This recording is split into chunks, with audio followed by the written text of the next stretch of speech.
Tu joues au Lego, moi aussi je joue au Lego, tu as composé un château, moi j'ai composé, je sais pas, un merveilleux carrosse, et ben on peut mettre ça ensemble. Ça peut cohabiter. On peut emboîter des trucs, on peut les connecter, on peut les déconnecter, on peut reprendre des parties et en faire d'autres, on peut rehacker le truc, on peut le déconstruire, le reconstruire, etc. L'ADN, ça fait comme ça. L'alphabet, les phonèmes, ça fait comme ça. Voilà. La nature nous a donné les cordes vocales et de quoi composer des phonèmes et qui font ce qu'on appelle une langue. Et donc de pouvoir partager toutes sortes d'idées. D'accord ? Maintenant, si je te dis voilà ce que tu dois dire, là on se trouve plus dans la composabilité. Je vais forcer quelque chose.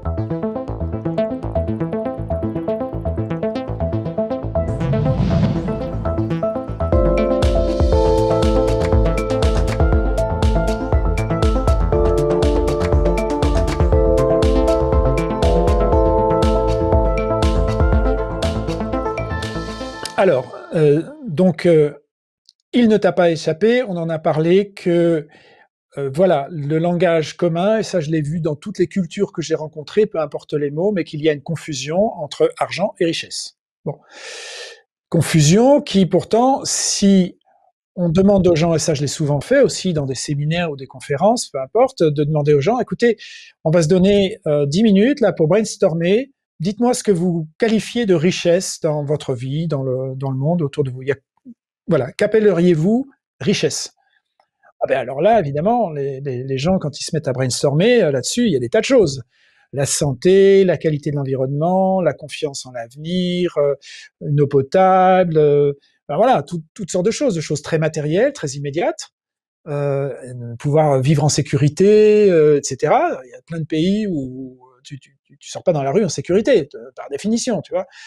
Et puis des choses plus abstraites, pouvoir me réaliser, avoir un réseau d'amis fiables, ma famille en bonne santé, etc. Bon, donc on voit que il y a un spectre immense de la richesse. Et si tu demandes, ok, mais alors comment traduire en termes d'argent les bonnes relations que tu as avec tes amis?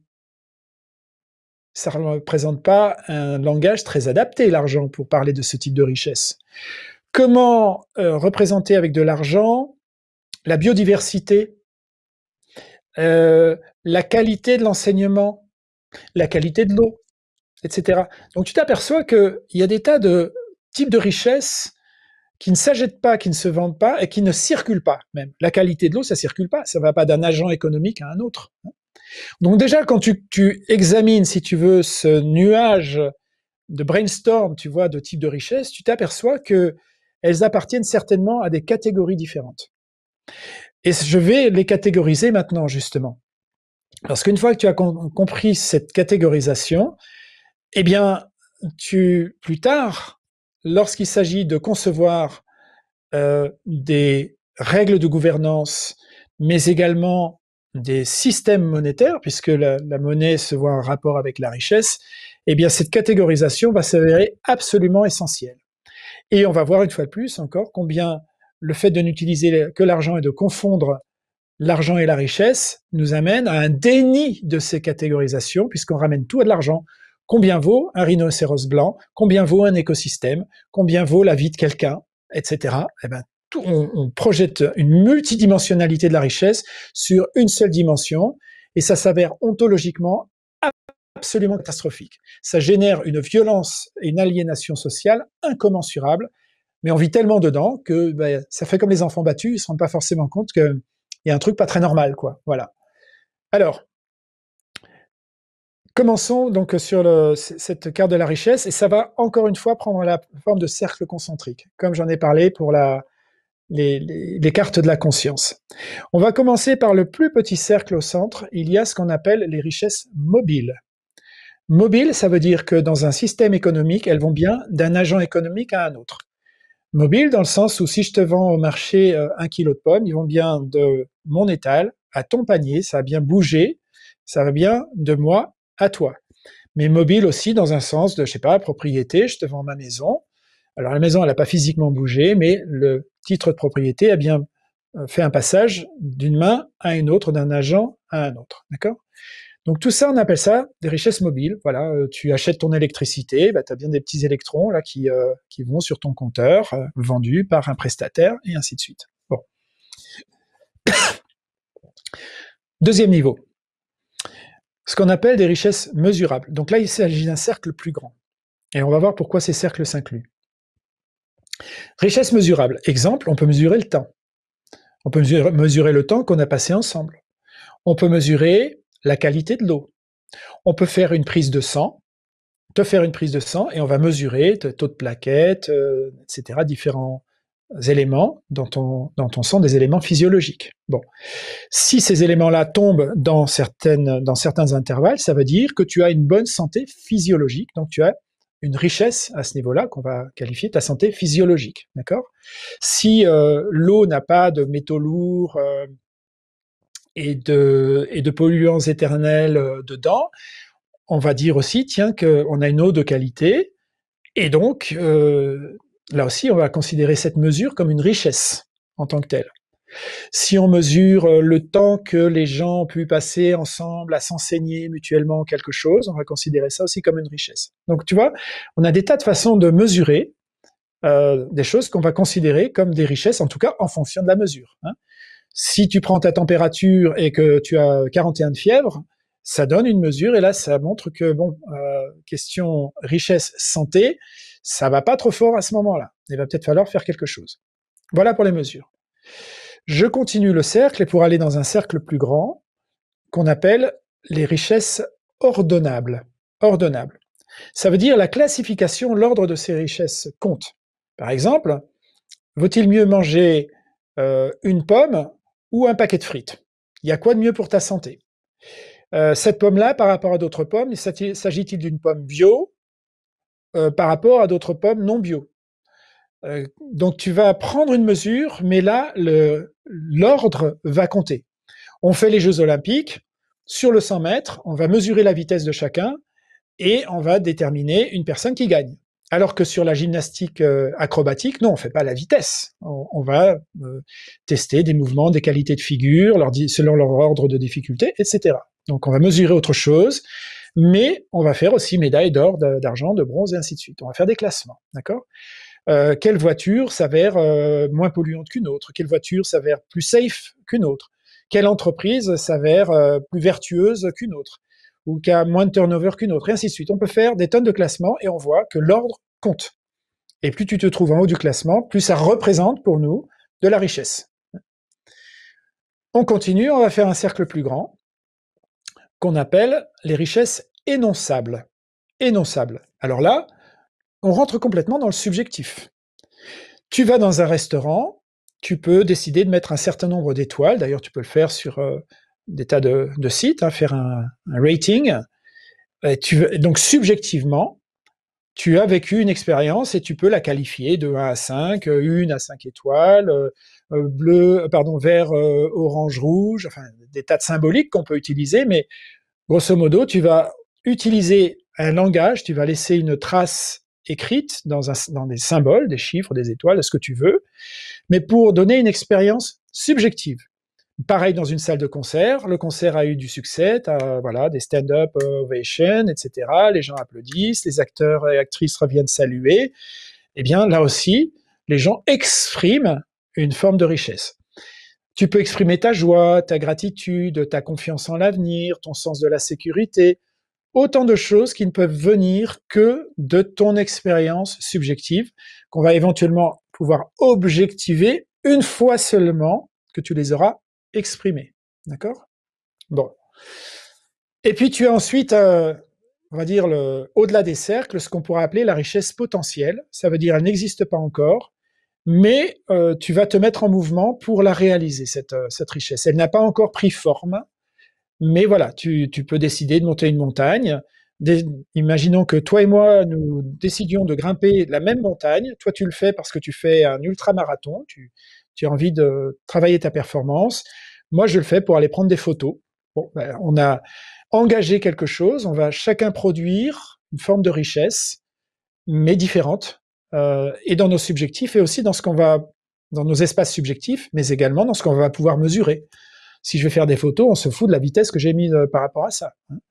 Voilà. Donc, je résume, je récapitule. Premier cercle, richesse mobile. Deuxième cercle qui inclut les richesses mobiles, les richesses mesurables.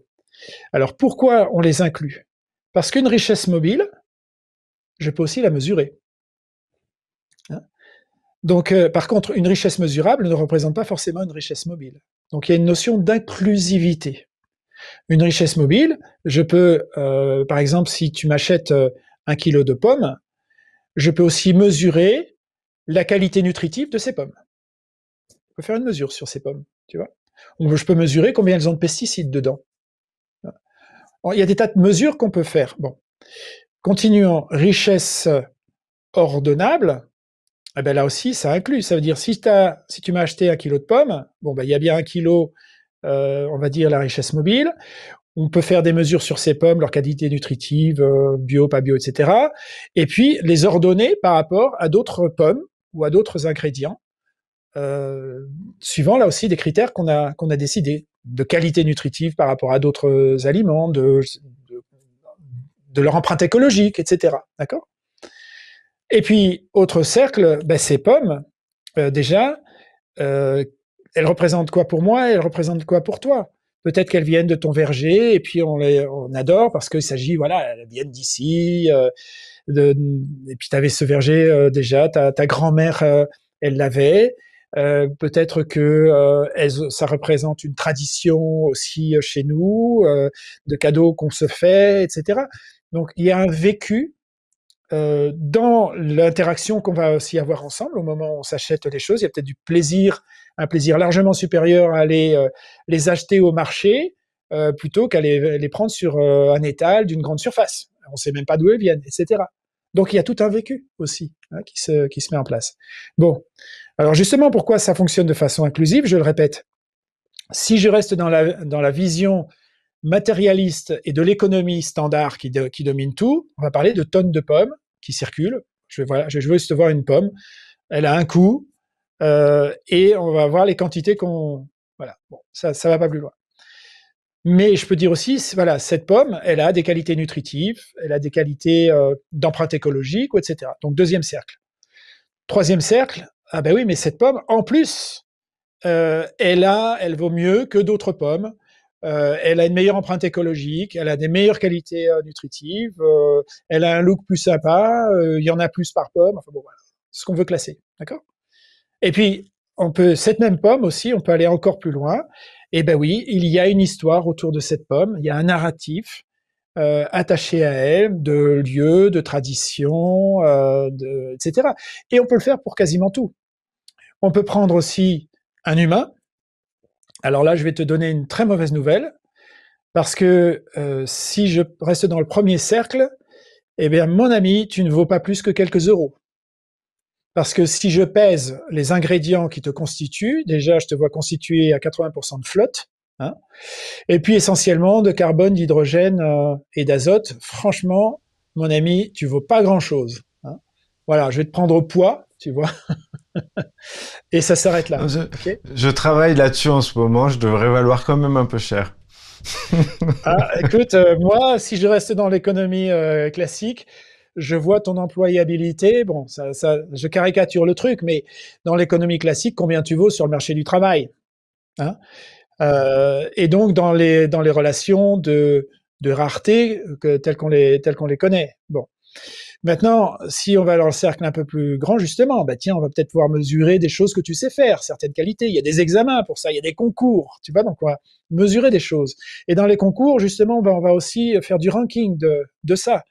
Et ça va amener aussi aux questions méritocratiques dans l'entreprise, et ainsi de suite. Et puis, il y a cette richesse énonçable de tout ce qui relève de ton vécu, de tes aventures de vie, de ton expérience, de ce que tu représentes pour les autres, etc. Et qui va donc bien au-delà. Et tu vois qu'à chaque fois, on augmente cette sphère de conscience, sauf que la tragédie de l'économie classique, eh bien, elle projette tout, elle dégringole tout, elle collapse tout, quasiment tout, sur l'échelle des richesses mobiles. Et donc, combien ça vaut? Voilà. Alors, on va pas développer maintenant, ça nous amène là peut-être dans la prochaine partie, mais juste au moins pour placer un marque-page dessus, un joker dessus. Euh, si on veut faire des systèmes économiques vertueux, ça veut dire que nous devons créer une conscience collective de cette richesse profonde dont je viens de parler. Là, on parle de richesse profonde. Hein.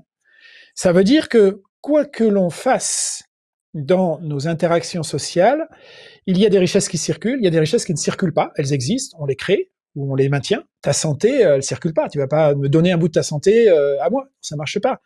L'eau potable, la potabilité de l'eau, ça ne circule pas. On peut faire circuler de l'eau, mais pas la potabilité en tant que telle. Hein. La biodiversité, ça ne s'achète pas, ça ne se vend pas, ça ne circule pas, ça ne va pas d'un agent à un autre. Et pourtant, on a bien besoin de se représenter toutes ces choses-là. Donc, quand on a compris cette cartographie de la richesse profonde, on a déjà un langage pour en parler. Non seulement on a un langage pour en parler, mais maintenant on veut pouvoir se la représenter socialement. Eh bien, nous allons appeler monnaie tout ce qui représente une richesse, qu'il s'agisse d'une richesse mobile, d'une richesse mesurable, d'une richesse ordonnable ou d'une richesse énonçable. Dès qu'on va utiliser des symboles pour représenter ces richesses-là, on les appellera des monnaies. Et là, il y a un shift de paradigme. Je peux te dire, aujourd'hui, peu de gens arrivent à le faire. Ils disent non, mais ils ont tellement confondu monnaie et échange, il s'agit d'un outil d'échange et de valeur de réserve d'échange et de mesure, tu vois, qu'ils n'arrivent absolument pas à s'en dépêtrer. Eh bien, il va falloir, enfin, la vie va nous y amener, on va le faire, ce changement de paradigme, mais les monnaies de demain vont permettre de créer une conscience sociale et psychique de chacun des richesses profondes. Ça veut dire à chaque fois que un mouvement économique se fait, eh bien, nous aurons la visibilité de ce que ça a donné. On a mesuré quoi, on a ranké quoi, il y a quoi comme récit subjectif, donc qui s'énonce autour de ces richesses, et bien sûr, s'il y a des richesses mobiles, eh bien, donc qu'on puisse aussi les compter en tant que telles. Voilà ce qui nous attend. Cette carte fondamentale, elle nous donne vraiment le framework, le cahier des charges pour ce que nous devons construire comme langage pour prendre en compte socialement, psychiquement, toute la richesse profonde et pas simplement la richesse mobile. Je finis sur une note là-dessus. Tu remarqueras que plus on va dans la richesse énonçable, plus on va dans le subjectif, et plus on va dans le féminin, le yin. Plus on va dans la richesse mobile, séparée des objets, des parties qui circulent, qui bougent, plus on va dans le yang, dans le masculin. Dès qu'il y a un déséquilibre, encore une fois, de yin ou de yang, de masculin et de féminin, évidemment, ça va pas. Il faut donc créer des équilibres, toujours. Voilà. Et donc nous aurons, comme cahier des charges aussi, nous ferons attention dans le design de constellations monétaires, donc, parce que ça ne fonctionnera plus simplement sur des monnaies pour acheter et vendre, mais sur des monnaies qui vont représenter aussi des richesses. Nous allons créer un rééquilibrage, évidemment, entre le yin et le yang, puisqu'on prend en charge le spectre complet des richesses qui font partie de notre quotidien, qui font partie de notre vécu collectif. Voilà. Donc tout ça, ça nous attend.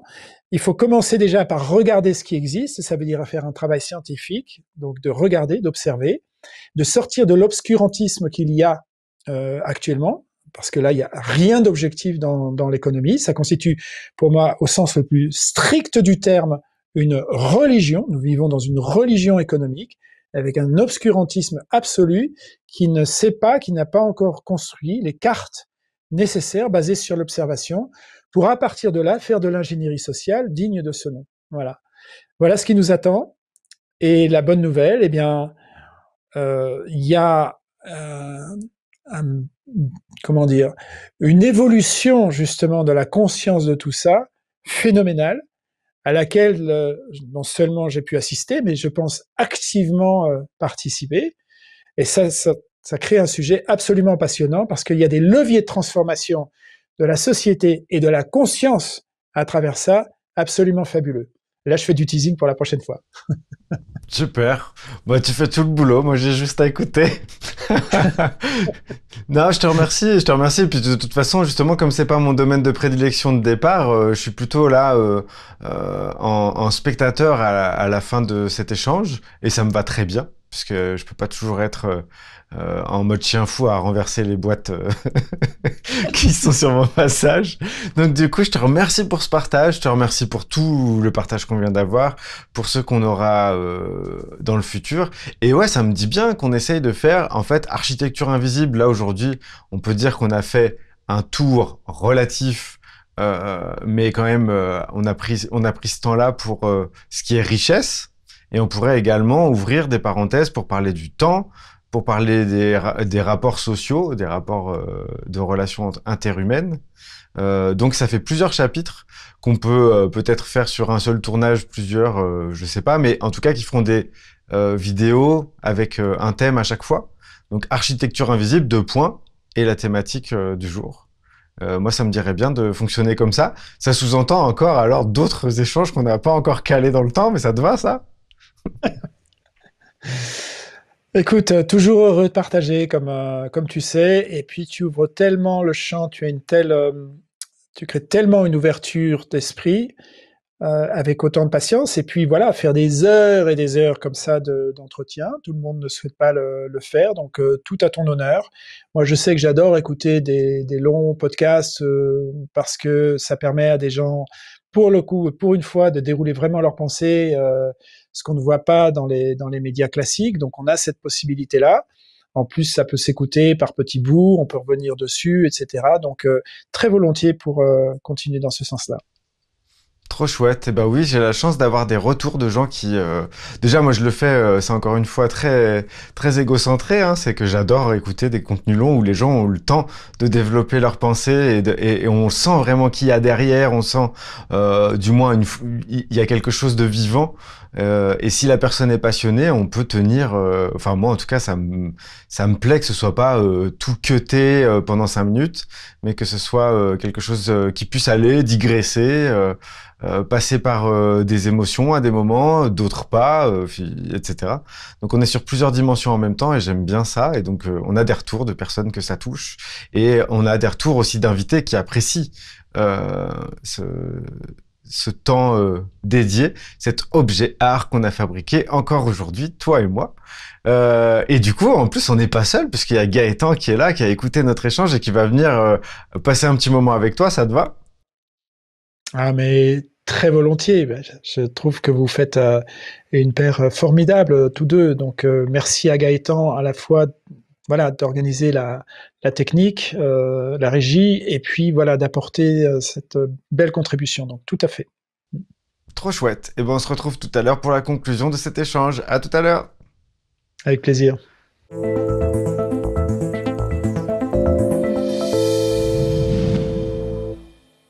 J'ai le plaisir d'avoir pu assister de mon côté à vos échanges, à des échanges sur la monnaie, à des échanges sur l'argent, sur la valeur, sur tout un tas de thématiques, ma foi, fort intéressantes, y compris des thématiques vers lesquelles je m'étais pas spécialement moi-même intéressé. Il y avait des thématiques qui m'ont d'abord parlé sur la partie élection, sur la partie, à un moment donné, tu as évoqué élire des maîtres.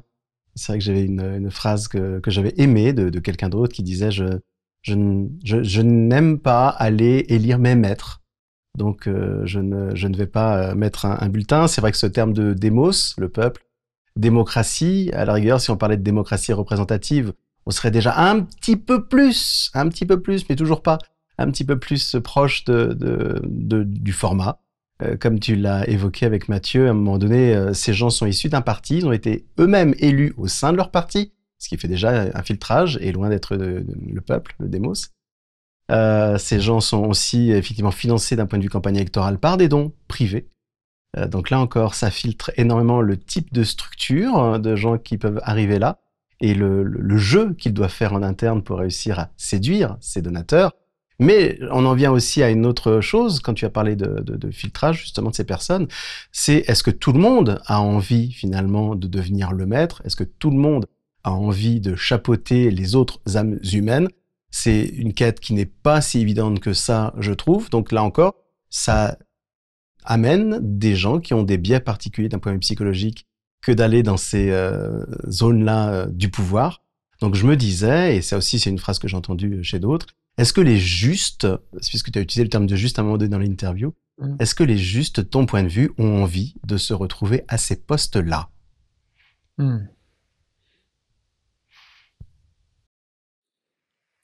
déjà, on devrait pouvoir faire une décorrélation entre politique et pouvoir. On peut faire de la politique sans qu'il y ait de quête du pouvoir. Pourquoi cette espèce d'association, mais indissociable entre politique et pouvoir? Et je vais expliquer ça. Avant d'aller là-dessus, tu peux, toi, tu vois, en toute bonne foi, il y a plein de gens d'une foi incontestable qui ont envie de servir, qui ont envie de faire avancer leurs idées et donc qui s'engagent en politique. Vraiment, tout à fait sincèrement. Et 20 ans plus tard, on les retrouve dans cette catégorie, s'ils ont cheminé, dans cette catégorie de gens qui mentent, de gens qui totalement corrompus, compromis, pourris par le système, parce que justement, il ne faut pas perdre de vue le game, hein, ça veut dire le type d'arène dans lequel tu dois rentrer aujourd'hui pour faire de la politique. Ça veut dire que pour y réussir, ça va pour la plupart des gens les obliger à faire des choses pas jolies et à devenir des personnages, souvent de bien tristes personnages. Il ne faut pas perdre de vue ça.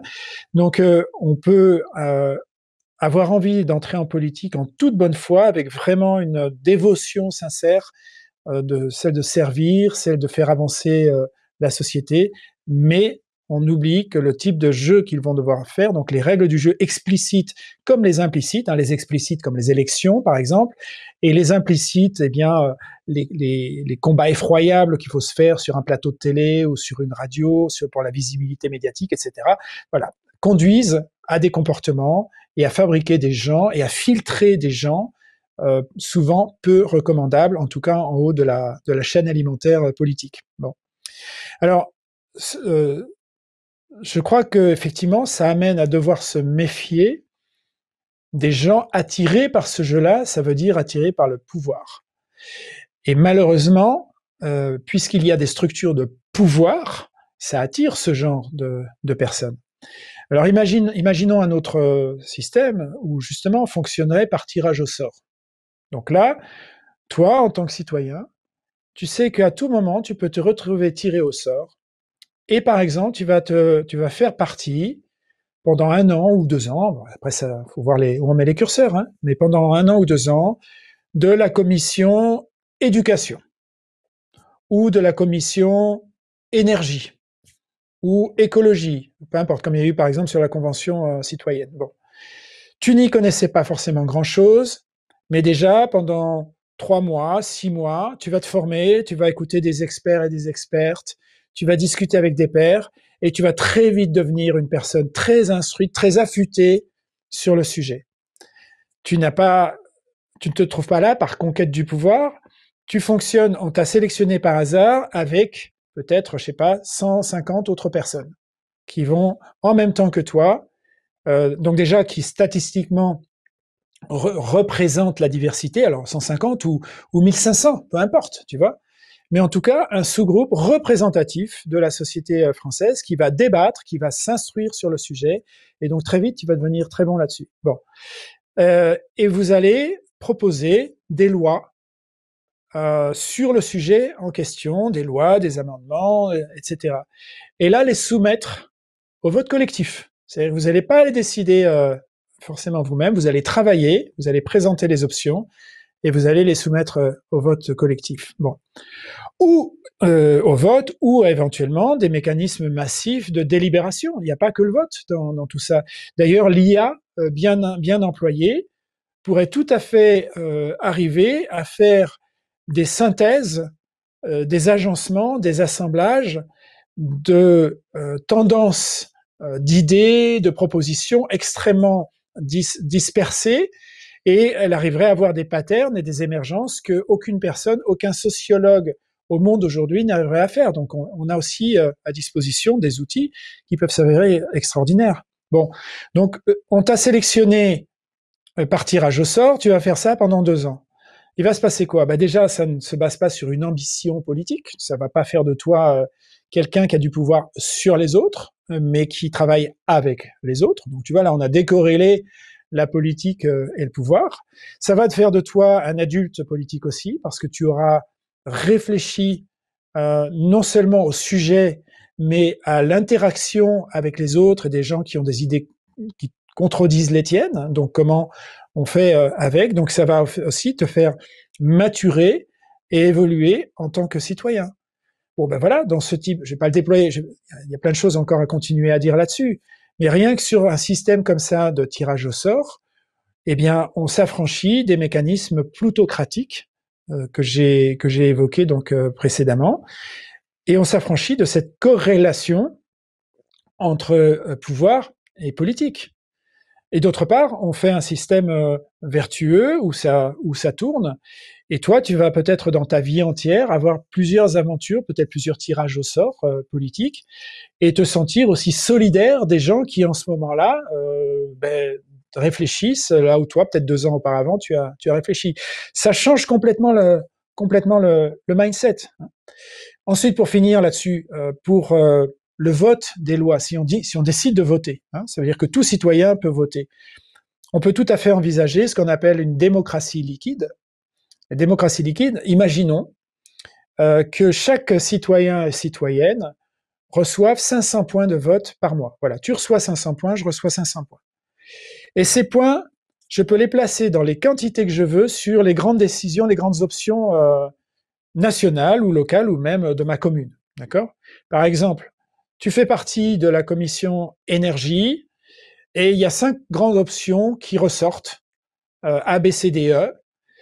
Et on demande maintenant aux citoyens et citoyennes de voter et de mettre donc des points sur les options qui les intéressent. Peut-être que moi, j'ai une sensibilité à l'option B, je vais mettre 50 de mes points, et puis l'option D, elle me plaît bien aussi, un peu moins, je vais mettre 20 points. Puis les autres, non, elles m'intéressent pas. Voilà. Et plein de gens ont fait comme ça, d'accord? Donc voilà, là, j'ai pas simplement voté oui, non, pour, contre, et une personne contre toutes les autres. J'ai pondéré différentes options. Peut-être que j'aurais mis des points sur 4 sur des 5 options, peut-être sur aucune, parce qu'aucune me convient, peu importe. Donc je dis non. Peut-être qu'on peut même faire une option, aucune des 5 options me convient, et je mets du poids dessus. Donc faudra relancer le débat. Tu vois, on peut faire plein de choses. Et démocratie liquide, pourquoi? Parce que on peut aussi décider de dire, tiens, par exemple, moi je m'y connais pas en éducation, j'ai pas d'enfant, je ne sais pas trop comment voter sur ces sujets et sur ces options que me propose la commission ou le ministère éducation, représenté, je le répète, par des citoyens et citoyennes tirés au sort. Mais par contre, mon voisin, lui, il a 3 enfants et puis ça le concerne beaucoup et il a beaucoup réfléchi au sujet. Et je vais dire à mon voisin, bah, tiens, voilà, 100 points, mets-les toi sur ce qui te semble important sur l'éducation, parce que je te sens plus avisé que moi, puis j'ai pas envie de m'y intéresser ou j'ai pas eu le temps de m'y intéresser, donc fais-le pour moi. Donc tu vas me représenter. Donc ça n'empêche pas pour autant la démocratie représentative. Et puis peut-être que sur je sais pas les questions d'énergie, eh bien toi tu représentes enfin voilà, tu as un avis que des centaines de milliers de personnes connaissent ou des millions de personnes connaissent. Tu fais autorité là-dessus, les gens te trouvent avisé là-dessus, et tu reçois chaque mois des millions de points. Et donc tu deviens le représentant de ces personnes, c'est-à-dire que tu vas mettre dans certaines décisions des millions de points, des gens qui ont décidé de te faire confiance là-dessus, que tu les représentes. Bah, très bien, il n'y a pas de problème avec ça.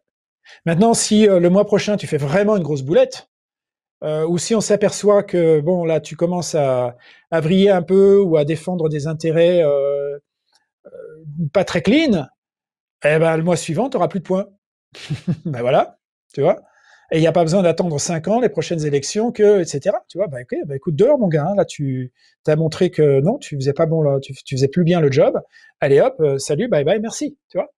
Voilà, il y a rien qui On ne le techniquement saura nous pas empêche parce de que j'aurai acheté les médias pour pas pouvoir parler de mes méfaits. Il va de soi qu'on doit aussi penser D'où le tirage au voilà, sort. des constitutions où les médias n'appartiennent pas à des oligarques. Et Oui. évidemment, enfin après, il y a Ou gens plein tirés d'autres au choses. sort. Mm. Voilà, peut-être des gens tirés au sort, ou bien des gens qui ont envie de fonder un média, qui a une opinion, une ligne politique, une façon de voir les choses, mais le média leur appartient. Ah, tu vois, et Parce que puis on là peut faire des commissions d'examination, de voir s'il y a vraiment des journalistes qualifiés qui font du factuel. Enfin bon, il y a plein de façons de faire les choses. Ouais. J'aime beaucoup l'idée de pouvoir se dire effectivement faire politique, c'est-à-dire s'occuper de la cité. Le Ouais. tirage au sort implique et responsabilise du fait que, après tout, ça peut être quelqu'un de proche. Ça rend ça plus local que national, ce qu'il l'est. On est toujours beaucoup plus intéressé par la chose locale que par des représentants locaux ou par des choses qui se passeraient, que par des choses qui se passeraient en national, loin de nous. Donc ce besoin de se réintéresser par le fait de se dire ça peut être mon voisin, ça peut être moi qui suis tiré au sort. Sur le fait de pouvoir donner ses points, je crains le côté flemme que je trouve on a déjà maintenant, c'est-à-dire justement le fait de trouver des représentants vient nourrir notre flemme de déléguer notre sort à d'autres gens. Cette envie de faire par d'autres ce qu'on n'aura pas envie de faire nous-mêmes, c'est économique, on n'a pas à s'intéresser au sujet, on n'a pas à creuser, et il y a quelqu'un qui va décider pour nous, et après on pourra toujours râler.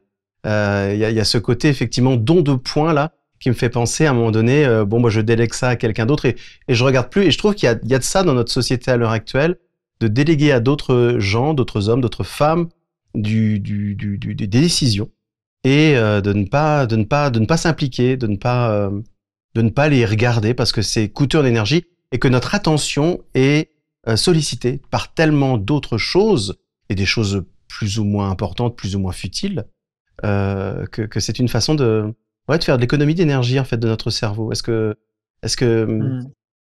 ce pendant de l'être humain à économiser son énergie est facilement compatible avec cette proposition de justement le réimpliquer au sein de la société?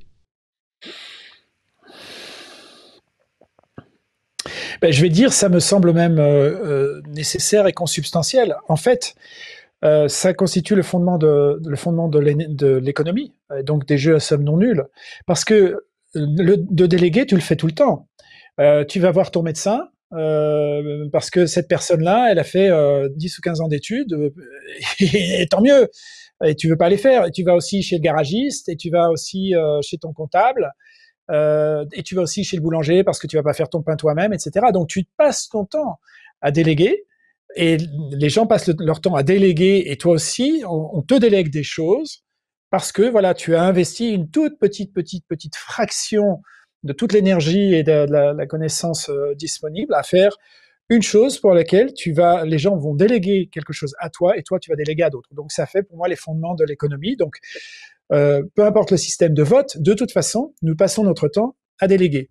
Ensuite, à chacun et chacune de décider le degré effectivement d'autonomisation qu'on peut avoir.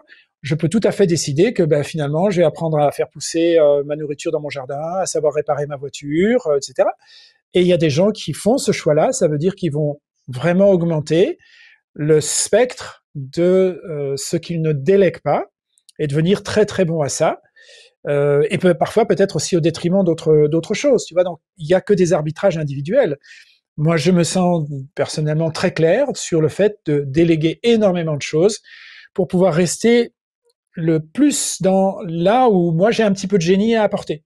Parce que je sais que pour le reste, si je le fais, franchement, je le ferai peut-être bien, pourquoi pas, mais pas de façon géniale. Et peut-être pas forcément avec du plaisir, tu vois. Donc oui, il y a cette action de déléguer qui me semble justement le fondement de l'économie et du mutualisme que nous avons. Et donc, ça me semble tout aussi normal de pouvoir le faire dans un système de vote. Après, faut-il pondérer, l'encadrer voilà, il y a certainement des tas de nuances qu'on peut apporter, de choix. Là, j'ai démoulé le truc un peu très vite, tu vois. Mais on devra déléguer, et à commencer par le fait que, tiens, sur chaque sujet, il y a peut-être 1000 ou 500 ou 1500 personnes qui vont le faire pour les autres. Tu vas pas dire, mais tous les Français, là maintenant, les amis, là pendant Les 5 ans qui viennent, vous devez avoir développé une opinion sur tout, absolument tout, l'armement, les retraites, l'économie, l'éthique dans la recherche, tu vois. Bon, non, on doit déléguer. Voilà comment j'ai envie de te Pour être répondre à ça. taquin, je Comment dirais, il y a un nom pour ça... ça. Il y a un nom pour ça, ça s'appelle chroniqueur télé. Pour avoir un Ouais, avis sur tout, sans y connaître grand-chose. absolument. Il y a certaines chaînes qui se portent, qui le font très très Voilà, je bien. trouve Ouais. qu'ils l'ont, je trouve que mon tacle, ils l'ont bien mérité. Ouais. Vous avez parlé de polarisation, de ces notions Mm. dans la petite musique médiatique. Bah, moi, ça me fait penser à l'axe du bien contre l'axe du mal, simplifier les choses. C'est presque des contes Mm. pour enfants qu'on en raconte avec des gentils et des méchants. Il n'y a pas de zone de gris parce que sinon, voilà, ça devient plus compliqué. C'est moins, comme tu l'as dit, il y a moins la formule efficace. Il faut pouvoir en Mm. quelques instants Ouais. résumer des choses très complexes et qui ont duré des années en une petite phrase avant de laisser de la place à une belle publicité pour de la consommation. J'aime bien aussi que vous avez évoqué cette hypnotisation par les mots. Et je revenais, moi, de mon côté, sur le terme d'économie. On parle de notre économie, c'est une économie de la dépense. Si on dépense pas, si on relance pas la consommation, l'économie ne marche pas. C'est utiliser, façon Orwell, utiliser les noms à l'inverse de leur sens premier. C'est quand même, voilà, c'est quand même du grand travail. La sidération du coup que ça génère à un sens plus ou moins à un niveau plus ou moins conscient. La loi de la condensation monétaire, merci pour les explications autour de ça. Et puis que dans la logique, c'est vrai que ça amène à un moment donné, quand tu parlais de reset ou de guerre à un moment donné, ça ne tient plus, le schéma ne tient plus. Donc il faut une rupture et bien souvent c'est par le biais de la violence. L'offre et la demande, il y a aussi ça dans l'économie, l'offre et la demande. Mais finalement, quand on regarde le terme d'offre, offre et demande, c'est pas un cadeau, c'est pas une offre, en fait, c'est une proposition à la rigueur que tu achètes. Mais tu disais, toi, que tu offrais des prestations, que tu offrais de ton temps, voilà, je vais plutôt dire ça comme ça, tu offrais de ton savoir, tu offrais de ton partage, et c'était pas un échange dans la vision, dans l'énergie que tu amenais. Alors, question pour moi volontairement un peu provoque. Je me suis dit, ok, donc l'économie du don sur laquelle tu es actuellement, tu en es une belle preuve. Je trouve que c'est inspirant, mais tu as un charisme. Tu as des choses à partager d'un point de vue réflexion, connaissance. Tu es inspirant. Et pour les autres, comment l'économie marche avec des personnes qui seraient pas aussi inspirantes que toi? Parce que je j'ai pas de problème à te considérer comme inspirant. Est-ce que tu es habité par ton sujet? Bah, déjà, je te dis, l'économie du don, je la vois opérer un peu partout dans le monde, en particulier dans les espaces sociaux où il y a peu d'argent. Donc le système D, ce qu'on appelle le système D déjà, il représente en grande partie du don. Donc moi, je ne fais que mettre une voix dessus. Alors peut-être, comme tu disais, avec un peu de charisme et quelques mots un peu techniques et un peu plus précis dessus. Je ne fais que formaliser les choses. Mais dans le vécu des gens, je veux dire, l'économie du don, elle se trouve dans les maisons, elle se trouve partout dans nos espaces sociaux, invisibilisée par l'économie de marché, par le récit collectif, mais elle existe absolument partout. Et l'économie de marché ne pourrait pas fonctionner une seconde sans l'économie du don. Il s'agit de l'économie du don, il s'agit de la matrice qui contient l'économie de marché. Et ça, les gens ont tendance à l'oublier. Et à force justement de vouloir faire grossir et tout aller dans l'économie de marché, petit à petit, ça assèche cette matrice jusqu'à voilà des mécanismes d'effondrement qui vont arriver. Mais non, il n'y a pas besoin d'un charisme particulier. En fait, nous avons une construction historique biologique plutôt taillée pour l'économie du don. Je m'explique. Dans la discipline de l'intelligence collective, la première forme d'intelligence collective de laquelle nous venons, nous les humains, comme beaucoup d'autres espèces, s'appelle l'intelligence collective originelle. Originelle, bon, parce que voilà, ça constitue nos origines, tout simplement. En fait, il s'agit du petit groupe. Hein. Donc, l'intelligence collective originelle, tu la trouves dans une start-up, tu la trouves dans la famille, tu la trouves dans un petit village, tu la trouves dans une équipe de sport, dans un groupe de jazz. Dans le monde animal non humain, eh bien, le clan de lions, le petit troupeau d'éléphants, les oies sauvages que tu vois voler ou les canards sauvages que tu vois voler en V, etc. Donc des petits groupes, par opposition à des grands groupes comme les insectes sociaux, où tu vas avoir des millions d'individus, ou bien les grands troupeaux, ou les bancs de poissons, tu vois, de sardines que tu peux voir, où là on appelle ça l'intelligence collective en est ça. Bon, je reviens à l'intelligence collective originelle. Eh bien, dans l'intelligence collective originelle, par définition, elle fonctionne dans l'économie du don. Depuis la nuit des temps, dans le clan, le village, nous nous offrons les choses avec ce sens de tiens, il y a quoi que nous devons séparer, partager, rationner parce qu'il n'y en a pas beaucoup, je sais pas, de l'eau, de la nourriture, etc. Il y a quoi qu'on a en abondance, ben, chacun peut se servir. En fait, imagine-toi à table, autour d'une table avec tes amis, ben, il y a quoi en abondance et ben, chacun peut se servir, tiens, passe-moi le plat, je me resserre et tu ne demandes pas. Ou alors, bah tiens, qui reveut il en reste un peu, qui reveut une portion de pâtes, et là on va diviser, voilà, au prorata des gens qui en ont besoin. Bon, tu vois. Donc on a ce câblage cognitif de base qui nous vient de bien avant le fait même qu'on sache qu'on ait acquis le langage abstrait, tu vois.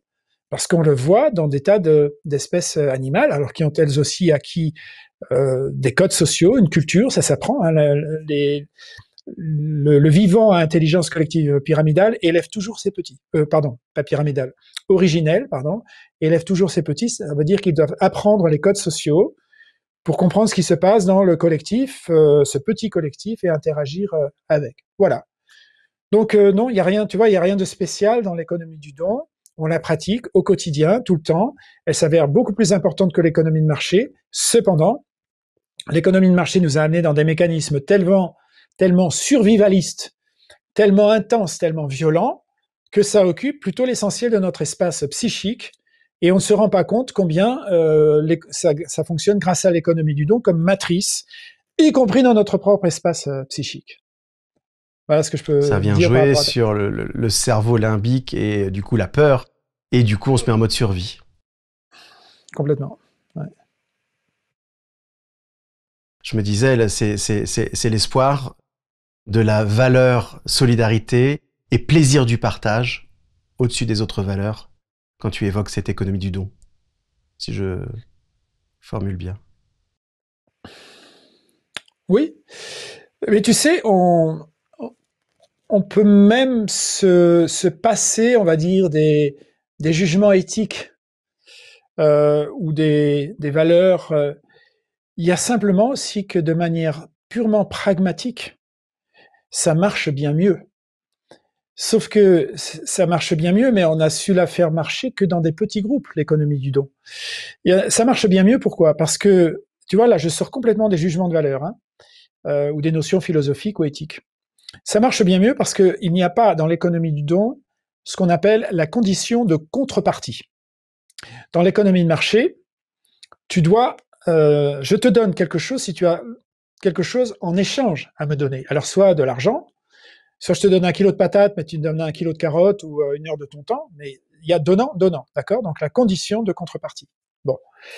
Dans l'économie du don, non, ça marche pas comme ça. Donc on a retiré un obstacle qui fait que les richesses circulent de façon beaucoup plus fluide. Sauf qu'il y a une limitation, la taille du groupe. On perd le sens du tout, ce qu'on appelle en intelligence collective l'holoptisme. Holoptisme, ça vient du grec holos, le tout, et optisme, voir, optiquer en grec, hein, voir le tout.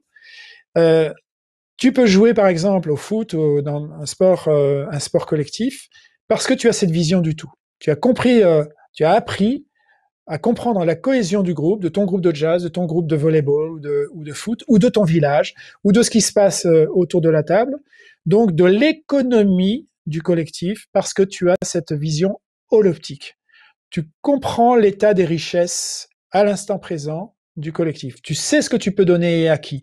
Tu sais ce que tu peux demander et à qui. Tu sais ce que tu peux prendre. Tu sais ce que tu ne peux pas prendre parce que tu as cette vision de l'ensemble. Bon. Quand tu as déjà quelques centaines, pour ne pas dire des millions de personnes, l'holoptisme, il y a longtemps qu'il a disparu. On a remplacé ça par du panoptisme. Ça veut dire certaines personnes qui ont la vision d'en haut, mais superficielle, ils n'ont pas le détail, et les gens en bas, ils ont le détail, mais ils n'ont pas la vision d'ensemble. Bref. Comment économiquement on a résolu ça, puisqu'on ne pouvait plus techniquement fonctionner dans l'économie du don? On l'a résolu par la question de la dette et donc de l'échange direct. Ça veut dire j'ai quelque chose qui représente une dette qu'on va mettre en mémoire sous forme d'un coquillage, d'un billet imprimé, d'une note écrite, d'un contrat, peu importe, tu vois, ou d'informations digitalisées comme aujourd'hui. Et donc, ça veut dire qu'on va solder immédiatement le déséquilibre. En fait, on essaie de compenser immédiatement le déséquilibre que ça peut faire. Voilà. Et en se disant que il y a une main invisible qui va quand même équilibrer tout le truc grâce à la somme des égoïsmes individuels, Adam Smith. Tout ça va très gentiment s'équilibrer. Et là, bien entendu, on entre une fois de plus dans de la religion. On appelle ça main invisible. On aurait pu appeler ça Dieu, les petits gnomes, ce qu'on veut, mais qui vont se charger de bien organiser tout ça. Bonne chance, ça n'a jamais marché. Voilà, mais on continue de nous le servir aujourd'hui. Alors, l'autorégulation des marchés. Ouais, voilà. Bonne chance. Peut-on faire des économies du don à grande échelle? Eh bien, aujourd'hui, oui, nous en avons les moyens techniques. Ça veut dire que nous avons des technologies de l'information, et ce que j'appelle en fait des technologies de l'intelligence sociale augmentée, qui nous permettent, qui vont m'offrir à moi, individu, dans ce grand collectif, de l'holoptisme, ou ce qu'on appelle aussi de l'holoptisme augmenté. Ça veut dire que je peux voir aujourd'hui l'état des lieux, des richesses notamment, du collectif. Et donc, nous avons les moyens de créer des systèmes qui permettent de dire, tiens, je peux recevoir quoi comme don du collectif, donc si je le demande, bien sûr. Il y a quoi dont le collectif a besoin, ou bien telle ou telle personne à tel endroit. Tu vois, ce que je savais avant dans mon village, je sais que, tiens, mon voisin ici, il a besoin que je vienne lui filer un coup de main pour refaire sa charpente. Bon, peut-être que ça se passe maintenant à 10 km de là, parce qu'il y a 100 000 personnes qui vivent dans ma région, et peut-être que je peux aller donner ce coup de main, donc offrir ce temps-là. Peut-être que je peux aussi dire, voilà, j'ai besoin de quelqu'un pour m'apprendre à jardiner, et une personne va se présenter. Parce que nous avons des systèmes d'information qui permettent ça, et qui permettent aussi de dire, voilà, je voudrais aussi avoir aujourd'hui 1 kilo de patates, 2 kilos de pommes, des carottes, j'ai aussi besoin de tant d'électricité dans ma maison. Voilà, de pouvoir énoncer les choses exactement comme dans un village, mais ça se passe à grande échelle. Et ça, de pouvoir le faire dans une relation vraiment de bienveillance les uns vis-à-vis des autres. Je sais que ça peut sembler bisounours, dit comme ça, et pourtant, il n'y a rien de plus fort comme force sociale que la gentillesse. Ça relève d'un truc extrêmement puissant, extrêmement tangible. On le sait, par exemple, quand on voyage, qu'on se trouve quelque part dans la merde au fin fond d'un pays, il nous arrive une tuile pas possible, comment les gens en général se plient en quatre, t'aident, ils attendent rien en retour, ils te reverront jamais. Et pourtant, il y a quelque chose qui se fait. Et tu feras la même chose aussi pour des gens dans le besoin. Donc, nous avons ça câblé en nous, et on peut faire ce type d'économie à grande échelle. Ce qu'on savait faire à petite échelle dans le local, il suffit de mettre en place les bons systèmes d'information. Nous avons les technologies disponibles pour pouvoir le faire. Et ça va tout changer. C'est ça que j'appelle la solidarité, du coup. Au-delà même de notre propre intérêt. Bien sûr. J'entends aussi voir, grâce à ça, la technologie que l'on a actuellement, non pas comme une technologie d'asservissement, ce qui malheureusement est un petit peu l'impression de l'utilisation majeure quand tu parlais de régime fascisant, de contrôle des caméras, de contrôle du mouvement erratique dans la rue pour mieux anticiper ce qui pourrait se passer de mal pour la société. Donc, voir ça plutôt comme désormais un outil pour pouvoir comprendre à un autre niveau que ce que notre cerveau peut comprendre à petite échelle. Comme tu dis, grâce à l'information, pouvoir fonctionner comme en village, alors que nous ne sommes plus en village. Parce que dans une de mes questions, il y avait ok, génial, on a un pourcentage, on a des personnes comme toi qui ont cette vision-là. Maintenant, si la majorité de la société, du groupe, veut rester sur ces anciens systèmes, comment avancer? Parce que justement, la masse peut contrer ces bonnes volontés, ces bons... Et comme tu le dis, si après tout, l'outil de notre intelligence, les outils d'aujourd'hui peuvent être au service, ça peut, voilà, ça peut changer l'espoir de changement. Ça peut faire revoir, ça peut me faire revoir autrement l'espace de changement possible. Voilà comment je pourrais le formuler. Ouais. Vous avez parlé de plutocratie. Plutocratie en anglais, plutocratie. J'ai été chercher la racine. Donc du grec plutos, dieu de la richesse, et kratos, Absolument. le pouvoir. Tout à fait. Bravo. Donc j'ai trouvé ça très intéressant. Bah merci, tu m'upgrades, comme vous disiez tout à l'heure entre vous avec Mathieu. Donc je connaissais pas ce mot, ça m'a permis d'aller voir un petit peu ce qu'il y en avait derrière. Vous avez parlé aussi de concentration de l'argent, concentration du pouvoir, et ça a été mis en sous-tendu, même si vous n'avez pas utilisé ce terme-là aussi. Bientôt peut-être la concentration du savoir, vraiment sur des strates de population. Je me suis dit, il y a quelques années, il n'y a pas très longtemps, il y a 4-5 ans, avec le confinement et autres, on a quand même, quand tu le disais, quand tu évoquais le fait qu'on avait quand même une population qui avait tendance à avoir d'un côté des gens avec des ressources et de l'autre côté des gens avec beaucoup moins de ressources, de voir ces classes moyennes disparaître. Je sais pas, quelqu'un qui aurait réussi à avoir un commerce après un héritage, qui tout d'un coup était obligé de revendre son commerce, revendre à quelqu'un qui lui avait déjà de l'argent, donc de nouveau concentrer l'argent plus haut et de devenir peut-être salarié dans son commerce, exploitant de son commerce, donc rejoindre finalement une classe de population qui, au lieu d'être classe moyenne, avait moins de... Donc c'est pas, il n'y a pas de jugement c'est vraiment un constat j'ai vraiment l'impression, effectivement, comme tu l'évoques, qu'on a un système à l'heure actuelle avec encore un peu plus de concentration même des médias, c'est de moins en moins de monde à avoir les médias au niveau des noms que l'on voit dans les schémas du monde diplomatique, et de plus en plus une classe appauvrie, mécaniquement, comme tu l'as dit. À un moment donné, c'est du systémique, c'est du mécanique, c'est pas nécessairement la volonté d'une personne, c'est une mécanique, et face à une mécanique difficile, à part effectivement de changer profondément le but quelque part de cette mécanique, puisque c'est peut-être reprendre la main sur qu'est-ce qu'on veut pour l'être humain de tout ce qu'on a mis en place. C'est quoi l'objectif? Est-ce qu'il y a encore de l'humanité? Et là, ça rejoint l'interview précédente que vous aviez eue avec Mathieu, est-ce qu'on recroit, c'est bizarre cette phrase. Est-ce que l'on croit toujours à notre humanité? Et est-ce qu'on se retourne, ou est-ce qu'on revient à notre humanité? Et à ce moment-là, ça veut dire reconsidérer aussi notre mécanique qui fait groupe. Est-ce que c'est pertinent par rapport à ce que tu ressens? Oui, je dirais qu'il y a vraiment un nouveau mindset de la pensée complexe dont on a besoin pour ça, parce que on se trouve très vite tenté naturellement d'architecturer par le haut, tu vois, de dire tiens, voilà comment j'aimerais organiser la société.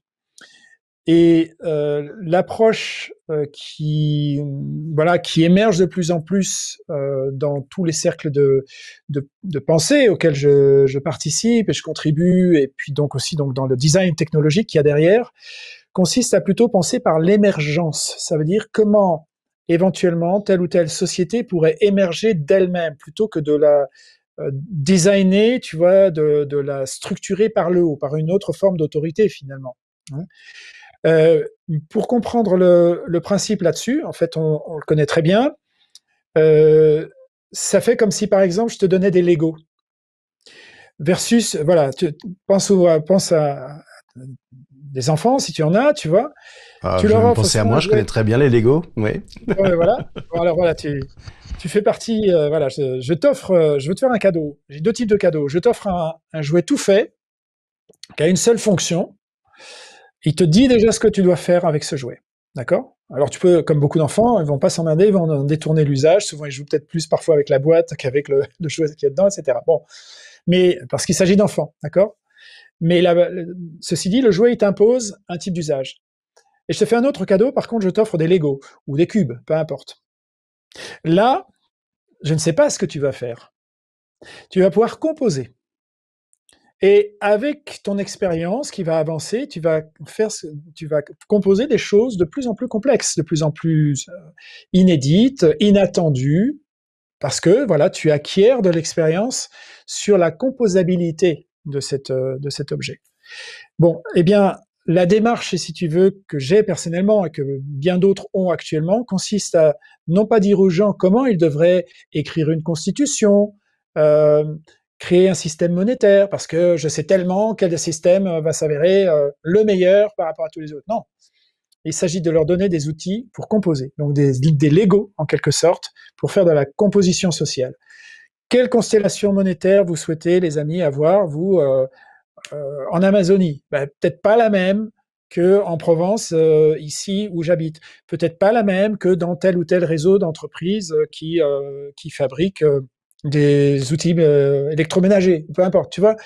Donc, il s'agit de donner aux gens des outils de composabilité, et ça, on connaît très bien parce que ça fait partie de la nature. La nature, elle a par exemple inventé un truc qui s'appelle l'ADN, avec 4 bases nucléiques. Et ben, tu fais un humain, une mouche, un champignon, etc., un lapin. Voilà, tu peux faire tout ça. Et en plus, cette composabilité, elle a une conséquence qui s'appelle l'interopérabilité. Parce que tu joues au Lego, moi aussi je joue au Lego, tu as composé un château, moi j'ai composé, je sais pas, un merveilleux carrosse, et ben on peut mettre ça ensemble. Ça peut cohabiter. On peut emboîter des trucs, on peut les connecter, on peut les déconnecter, on peut reprendre des parties et en faire d'autres, on peut rehacker le truc, on peut le déconstruire, le reconstruire, etc. L'ADN, ça fait comme ça. L'alphabet, les phonèmes, ça fait comme ça. Voilà, la nature nous a donné les cordes vocales et de quoi composer des phonèmes et qui font ce qu'on appelle une langue. Et donc de pouvoir partager toutes sortes d'idées. D'accord? Maintenant, si je te dis voilà ce que tu dois dire, là on se trouve plus dans la composabilité. Je vais forcer quelque chose. D'accord? Donc la démarche dans cette évolution et pour penser la société de demain consiste moins à dire voilà les amis comment moi je sais que vous devez vivre, hein, et je vais d'une façon ou d'une autre par l'argent, par la ruse, par la persuasion, j'ai écrit 10 best-sellers sur le truc et voilà comment il faut que vous fassiez. J'ai plutôt envie de donner aux gens des Legos qu'ils puissent composer avec ces Legos et s'ils veulent faire évoluer ces Legos, designer de nouvelles pièces, des nouveaux modèles qui puissent aussi le faire parce qu'on va les faire aussi open source. Voilà un peu la philosophie de tout ça. Je sais pas ce que tu en penses. Merci pour cette métaphore. Bah, je la trouve très... Moi, elle me parle beaucoup, cette métaphore. Elle me parle à l'enfant que je suis, elle me parle à l'adulte que je suis, elle me parle à l'enfant que je suis parce que je jouais au Lego et je mélangeais les Lego Moyen-Âge avec les Lego navettes spatiales, même si c'était pas censé être de la même époque. Oh là là, c'est pas bien. Et je mettais tout ça sur un truc qui n'avait rien à voir encore. Et aujourd'hui, cette chaîne existe aussi parce que je fais du Lego, c'est-à-dire que j'emboîte une partie son avec une partie vidéo, avec une voilà, c'est le plaisir d'avoir un cerveau qui peut agréger ou agréger des choses qui sont parfois totalement faites pour être ensemble et parfois pas vraiment, mais qui vont finir par fonctionner ensemble. Et le plaisir de s'être dit, tiens, ma créativité a été au service de quelque chose de plus grand que les notions de base que j'avais, et avec le plaisir de la surprise aussi parfois. Donc, j'aime ce côté, effectivement, ne pas dire à l'autre ce qu'il doit faire, ne pas dire à l'autre, simplement pour proposer des briques. J'enseigne aussi en université l'audiovisuel et c'est comme ça que j'en arrive au bout de 25 ans d'enseignement. C'est-à-dire, je propose des graines, ils les plantent pas, je les dépose là. Je leur dis, moi, ce que je peux imaginer avec ces graines, en essayant d'avoir quelque chose de l'ordre de la lueur dans les yeux pour, bah voilà, qu'il y ait de l'énergie, en disant, c'est pas juste parce que je dois les mettre là, hein, c'est parce que vraiment, je crois qu'elles sont, moi, je les aime bien, en tout cas, ces graines-là. Et puis, après, voilà, prends qui veut, arrose pendant 1 an, 10 ans, 20 ans qui veut. Mais je trouve que ça a du sens dans mon parcours que de partager ces choses-là, surtout si mes graines, je les propose pour pas qu'ils aient à aller les chercher de façon laborieuse à 3 mètres sous le sol, quoi. Si déjà, moi, je peux aller les extirper parce que ça m'a plu de les extirper un jour et que je les mets à la lumière aujourd'hui pour qu'ils puissent s'en servir, bah, tant mieux. Peut-être qu'on ira plus vite, peut-être qu'ils iront plus vite, peut-être qu'ils iront plus loin. Et peut-être qu'on aura co-construit, et ce mot, je l'adore, co-construction. Voilà, et ça résonne en moi, ce que tu dis, dans ces zones-là, chez moi. Donc merci, merci de ça, et je comprends pourquoi, évidemment, je suis très attentif à ce que vous vous dites avec Mathieu, c'est que c'est pas éloigné de mes mes centres d'intérêt profonds d'humain qui se veut pas juste consommateur, mais aussi ensoleilleur, ce qui n'est pas un mot qui existe, mais c'est pas grave. En tout cas, pour apaiser. Voilà, tu parlais de guerre à un moment donné avec le système. Je trouve qu'il y a quand même beaucoup de tensions qui pourraient être beaucoup plus apaisées dans notre nature humaine. Et quand tu parles aussi, alors je ne suis pas vegan mais quand tu parles aussi de respecter tout ce qui est diversité, voilà, c'est pas des sujets qui me sont. Je ne suis pas en action par rapport à ça, mais j'écoute avec beaucoup d'intérêt et je suis pas déconnecté non plus de cette sensibilité. Je te remercie une fois de plus pour le temps que tu nous as accordé, pour le temps que tu m'as accordé sur cette partie d'interview. Je te remercie d'avoir encore d'autres sujets que tu as déjà explorés et que tu te proposes de nous partager, que ça soit moi et Mathieu ou que ça soit les gens qui auront l'envie de suivre nos interviews, nos entretiens. Je trouve que c'est plein de belles choses, plein de nouvelles graines. Je découvre des mots, je découvre des concepts. Ça fait travailler une partie de moi que j'aime bien. Merci beaucoup. Eh oui, ben avec encore une fois tellement de plaisir et merci pour toute la contribution. Voilà, ce beau partage que vous avez, Mathieu et toi. À bientôt. À très bientôt. Donc, merci beaucoup, cher Jean-François, pour ce nouvel échange. Je suis ravi de tous les sujets qu'on peut aborder ensemble et avec la passion qui t'anime et l'érudition, je m'ennuie jamais. Donc, merci beaucoup. Et bien, comme toujours, merci à toi aussi, voilà, d'ouvrir le champ comme ça, de permettre ce type de partage avec autant de pugnacité et de rigueur. Donc, merci à toi et vraiment au plaisir de la prochaine fois. Trop chouette. Les liens pour accéder à ton travail sont disponibles sous cette vidéo. J'aimerais également remercier Gaëtan pour son aide précieuse, son soutien indéfectible et son esprit de synthèse. Et enfin, merci à toi d'avoir regardé cette vidéo. N'hésite pas à réagir dans les commentaires, à t'abonner bien entendu. Et n'oublie pas, la curiosité est un joli défaut. Salut!